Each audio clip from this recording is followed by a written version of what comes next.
Well, I don't normally tell people that I'm the only lawyer who can represent them. There are a lot of fine lawyers in this town, and what you need to do is find someone you're comfortable with, someone whose litigation style and philosophy of practicing law is compatible with your personality and your style, because you're going to be spending a lot of time and a lot of scarce, precious life resources with that person.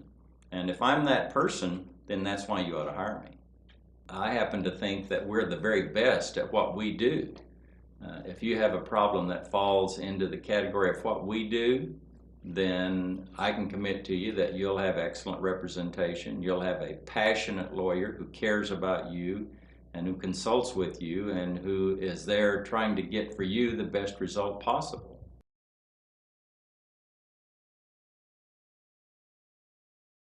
You know, that's actually an easy question. What I love most about practicing law is that it allows me to fulfill my childhood fantasies of being Audie Murphy. It allows me to be someone else's hero. It gives me the opportunity to keep people from screwing with my friends. And that's an incredibly powerful gift. Now, that gift is abused by some lawyers, in my opinion. But when used properly, it's just a phenomenal gift that society lets you protect your friends that way. That moment comes in every case, and it's never predictable. I never know when it's going to come, but it comes just like the snapping of an icicle.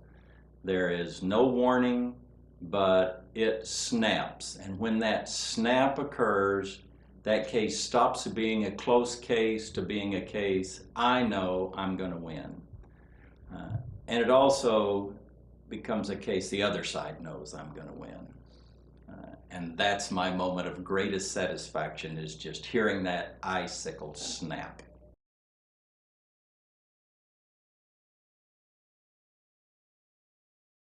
You're looking at it. I come in here and play guitar. I usually buy a guitar because I've been fortunate enough to have money at the end of the case when we're on a contingent fee, and so, you know, I named some of my guitars after the cases that bought them. I play guitar, I water ski, I get away. We take a very small number of cases, and so when a case is over, I have the luxury of doing nothing for a little while before I throw myself right back into the next one. And I do nothing for a little while. Let me continue that. The one thing some people don't know about being a trial lawyer is that it's a lot like being a heavyweight fighter. And when you've just finished a heavyweight fight, you don't go straight into the next heavyweight fight. If you put your heart and your passion into something, win, lose, or draw, there's some recovery time needed. Well, I really like what I'm doing right now. I really like holding the suits accountable.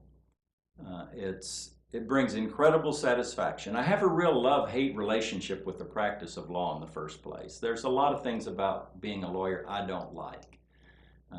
And being a lawyer who occasionally gets to sue other lawyers when they act badly makes it possible for me to do this. I can't imagine any other way to practice law where I would continue being a lawyer.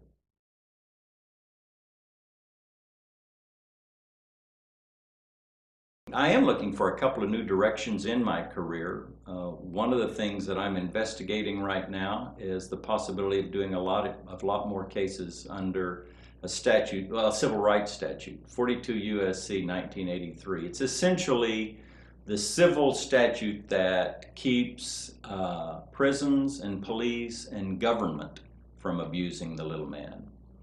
I've spent most of my career representing people who have been abused by people wearing suits.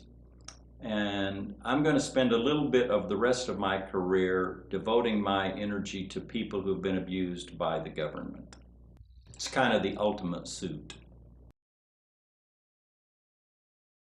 Well, the one thing I've learned doing this for a considerable amount of time now is that whatever the suits are doing to steal your money today, that's not what they're going to be doing tomorrow.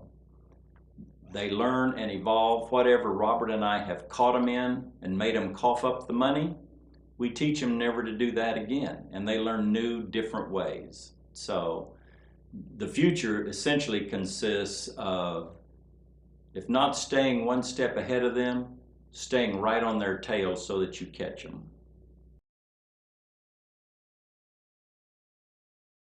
Well, it's kind of ironic in a way, because I started off with a big law firm down in Houston, and I was defending some of the biggest corporations and biggest insurance companies in this country in lawsuits all up and down the ship channel down there. And I left and went out on my own, and it really took me a while to find what I wanted to do, to make my peace with the practice of law. And today, while the overwhelming majority of our clients are individuals, truly the little guy that's been taken advantage of in some fashion, we also get hired by a lot of those same companies and those same insurance companies today, because the reality is people steal from them at pinpoint the same way they do the little guy. The advice I would give them is to pick the right lawyer. There's probably nothing that's going to have a greater effect on the outcome of your dispute than the lawyer you choose. That doesn't mean necessarily picking the smartest lawyer or the meanest junkyard dog lawyer. It doesn't mean picking the one closest to you or the one that wrote your grandmother's will or the one you know the best. But it means picking the right lawyer. And that's the most difficult problem most people have. Picking a lawyer is a difficult decision. But if you pick the wrong one, you will pay a price.